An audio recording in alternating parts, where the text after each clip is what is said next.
اپنے بچوں کو اگر پورا قرآن نہیں بھی حفظ کرواتے تو کچھ قرآن کی صورتیں لازمی حفظ کروائیں.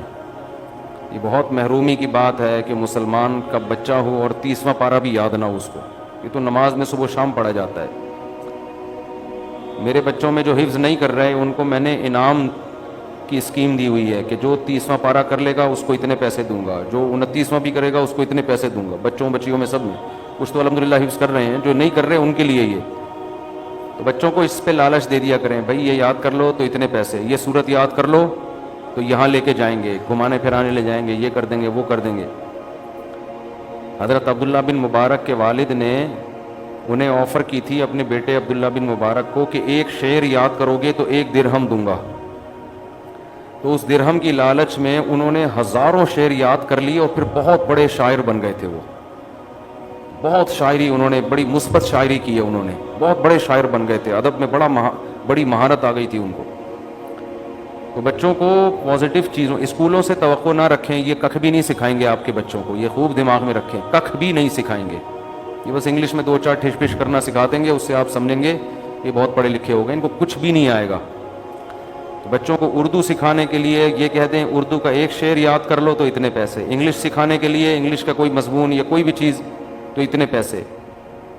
تھوڑی سی نا ان پیسے یا کچھ اور لالچ دے دی ان کو, تو اس سے آہستہ آہستہ ان کے ذہن میں اضافہ ہوتا ہے. جو پہلے لوگ جاسوسی ناول پڑھا کرتے تھے بچے, ہم نے بھی پڑھے ہیں, اشتیاق احمد کے کرائے پر لاتے تھے ناول, وہ جاسوسی ناول پڑھنے سے بھی بچوں کی مینٹل لیول بہت اونچا ہو جاتا ہے. ایک تو اردو خاندانی ہو جاتی ہے ان کی.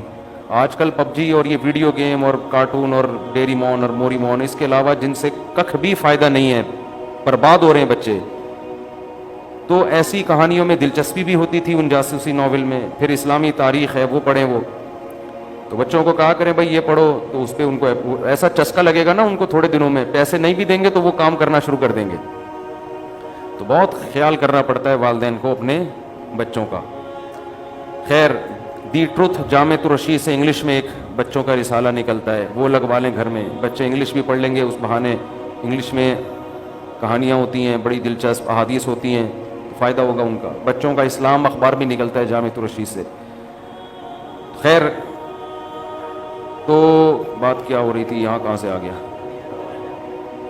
ہاں, تو میں یہ عرض کر رہا تھا کہ بچوں کو یہ چند صورتیں, سورہ یاسین ہو گئی, سورہ ملک ہو گئی, سورہ واقعہ ہو گئی, سورہ رحمان ہو گئی, یہ صورتیں جن کی ذرا شریعت میں زیادہ اہمیت ہے, ان کے فضائل الگ سے ہیں, تو ان کو الگ سے یاد کرو. سورہ ملک تو روزانہ رات کو پڑھ کے سونا چاہیے, عذاب قبر سے حفاظت کا ذریعہ بنتی ہے. تو یہ چیزیں بڑوں کو اس لیے نہیں کہہ رہا, بڑے ہو کے ٹائم نہیں ملتا انسان کو, تو بچوں کو جو کھوپڑی میں ڈالو وہ آرام سے بیٹھ جائیں گے. بڑے ہو کر تو سورہ ملک یاد کرنے بیٹھے گا, فون آ جائے گا کسی کا, بیگم آ جائے گی, بولے گی انڈے لے کر آؤ, بیٹھا ہوا ہے گھنٹے سے یہاں پہ. تو 10 قسم کے مسائل کھڑے ہو. بڑے بھی سیکھ سکتے ہیں, یاد کر سکتے ہیں, لیکن بچوں کا ذہن سفید کاغذ جو ڈالو انسٹال ہو جائے گا اس میں.